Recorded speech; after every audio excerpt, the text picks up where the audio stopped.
Ready start.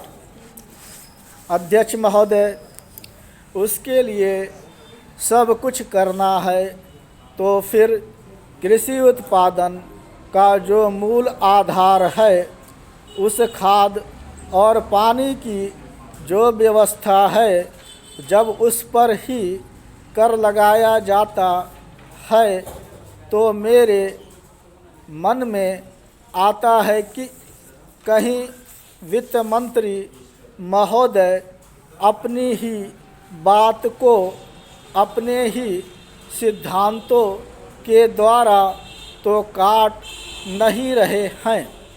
मैं कहना चाहता हूँ कि हमारे देश में अभी भी चौथाई भूमि से ज़्यादा सिंचित भूमि नहीं है।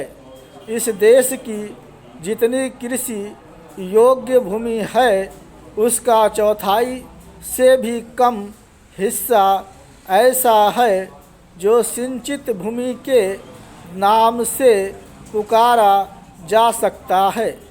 मेरी राय में अब समय आ गया है जबकि पिछले 2-3 वर्षों की नीति पर फिर विचार किया जाए और एक मात्रा में घाटे के बजट का सहारा लेकर ही सही आर्थिक तथा सामाजिक विकास योजनाओं की गति को बहुत बढ़ा दिया जाए। इस मामले में मैं समझती हूँ कि तुरंत कार्यवाही होनी चाहिए ताकि आज जनसाधारण में जो असंतोष उभर रहा है, वह हानिकर दिशाओं में न चलने पाए।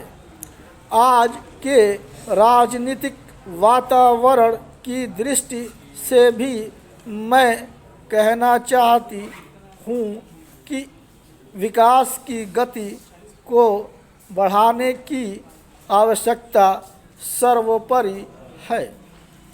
जहाँ तक कि नए बजट के अंतर्गत कर नीति का संबंध है, अच्छा होता यदि मिट्टी के तेल जैसी वस्तुओं पर अतिरिक्त कर न लगाया जाता।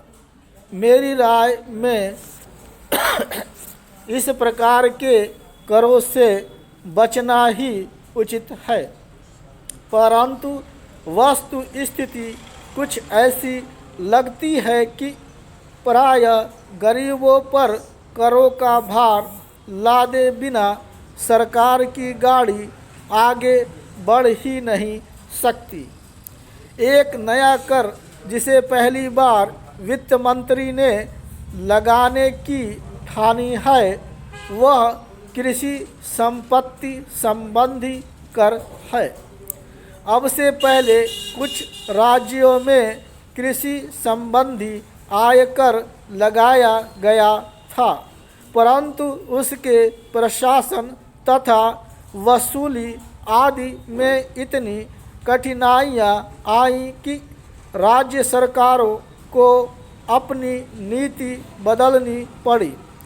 बात यह है कि जहाँ करोड़ों अनपढ़ तथा गांवों में बसने वाले किसानों पर हिसाब किताब रखने और रिपोर्ट भेजने की जिम्मेदारी लादी जाती है, वहाँ ऐसा कोई कर सफल नहीं हो सकता।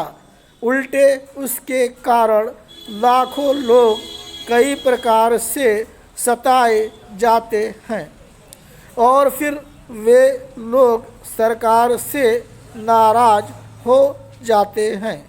इसलिए पहले देखना यह पड़ेगा कि यह कर कितने कृषकों पर लागू होने वाला है और उससे कितना रुपया कर के रूप में वसूल